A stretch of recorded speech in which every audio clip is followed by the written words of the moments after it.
who are serious about their dream of serving the nation.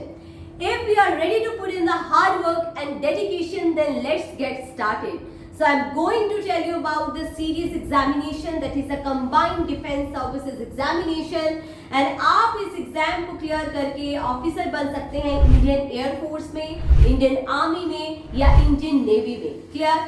सो आज मैं इस video के माध्यम से आपको बताऊंगी कि सीरियस एग्जामिनेशन के लिए क्या एज क्राइटेरिया रहता है, एज लिमिट्स क्या है, सिलेबस पैटर्न क्या है, साल में कितनी बार होता है, and all about that. Clear? तो बेटा जो सीरियस एग्जामिनेशन है इसको यूपीएससी साल में 2 बार कंडक्ट करवाता है और इसके थ्रू हम लोग जो है वो सर्व कर सकते हैं इंडियन मिलिट्री एकेडमी को, officer training academy, Indian naval academy and Indian air force academy. तो सीडीएस के द्वारा हम लोग इन 4 एकेडमीज में अपनी ट्रेनिंग को पूरा करते हैं.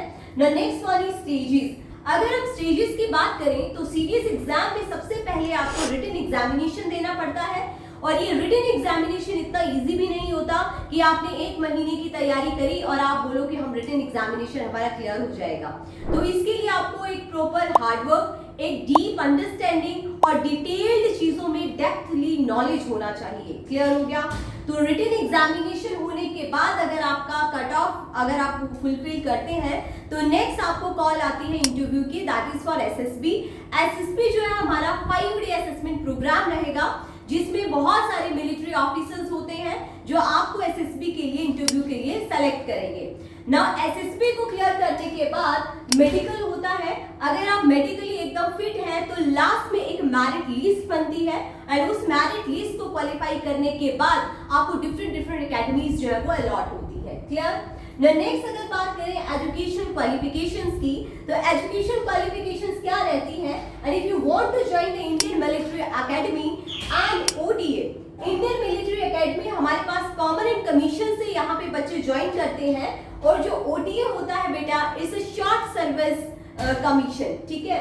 तो मैक्सिमम अगर सीडीएस के थ्रू गर्ल्स जाती हैं तो वो ओडीए में सेलेक्ट होती हैं. ठीक है? वो आईएमए, आईएनए और एएफए को ज्वाइन नहीं कर सकती. क्लियर? सिर्फ बॉयज कैन ज्वाइन दिस. तो आईएमए परमानेंट कमीशन और ODA is a short service commission. Degree आपको रिकॉग्नाइज्ड यूनिवर्सिटी की चाहिए, चाहे वो कॉमर्स बैकग्राउंड का है, चाहे वो आर्ट्स बैकग्राउंड का है या चाहे वो साइंस बैकग्राउंड का है, किसी भी बैकग्राउंड का है उसके पास ये डिग्री चाहिए. ठीक है? तो लास्ट सेमेस्टर अगर अपीयरिंग भी है तो वो भी बच्चे सीडीएस एग्जाम को दे सकते हैं. नेक्स्ट अगर बात करें आईएनए की, that is Indian naval academy. इसमें डिग्री चाहिए आपको इंजीनियरिंग में. ना एएफए इंडियन एयरफोर्स को अगर ज्वाइन करना चाहते हैं तो रिकॉग्नाइज्ड यूनिवर्सिटी की डिग्री होनी चाहिए, लेकिन 10+2 में या बैचलर में आपके पास फिजिक्स और मैथ्स जो है वो दैट वुड बी कंपल्सरी. ठीक है? नेक्स्ट बात करें अगर हम एज लिमिट्स की, तो आईएमए को ज्वाइन करने के लिए एज लिमिट है हमारे पास 19 to 24 इयर्स. आईएनए को ज्वाइन करना है तो 19 से 24 साल. अगर एएफए को ज्वाइन करना चाहते हैं तो एज आपके पास होनी चाहिए 20 to 24 इयर्स. एंड ओडीए को ज्वाइन करना चाहते हैं तो age would be 19 to 25 years. Clear हो गया? नेक्स्ट अगर हम बात करें हाइट क्राइटेरिया की, तो मेल्स के लिए मिनिमम हाइट रिक्वायर्ड होनी चाहिए 157.5 centimetre. For the female minimum height required is 152 centimetre. ये मिनिमम हाइट क्राइटेरिया है. नेक्स्ट अगर बात करें पेपर पैटर्न की, सीडीएस एग्जाम में पेपर का पैटर्न क्या रहता है, that is the most important part of this video. ना अगर बात करें आईएमए, आईएनए और एएफए में, तो हमारे पास इंग्लिश, जीके और एलिमेंट्री मैथ्स जो है वो कंपल्सरी सब्जेक्ट है.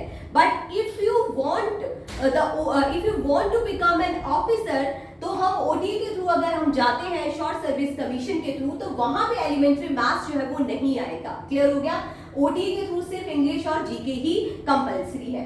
तो बेटा 3 सेक्शन रहेंगे जनरली हमारे पास. English 120 number of questions, maximum marks 100. GK के लिए भी 120 क्वेश्चंस, मैक्सिमम मार्क्स 100. और नेगेटिव मार्किंग भी है, और प्लस अगर नेगेटिव मार्किंग भी है और करेक्ट आंसर्स पे आपको पास 0.83 की पॉजिटिव मार्किंग है. क्लियर हो गया?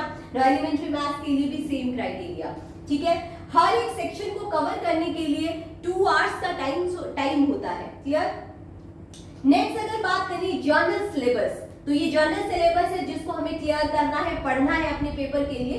जर्नल स्टडीज में geography, history, polity, economics and current affairs, elementary maths के लिए basic arithmetic, trigonometry, geometry and statistics, science के लिए physics, chemistry and biology, English के लिए आपके पास बेसिक ग्रामर होना चाहिए, spotting errors, parajumbles, reading comprehension and substitution words. तो ये जर्नल एक सिलेबस ऑफ पैटर्न रहेगा सीडीएस का। Now next, this is all about the CDS examination. तो अगर आपको ये वीडियो अच्छी लगे तो प्लीज लाइक करें। अगर आपको और ऐसी इंफॉर्मेशन चाहिए रिगार्डिंग सीडीएस और एनडीए तो आप चंडीगढ़ डिफेंस एकेडमी के दिए गए नंबर पर कॉल कर सकते हैं। Thank you.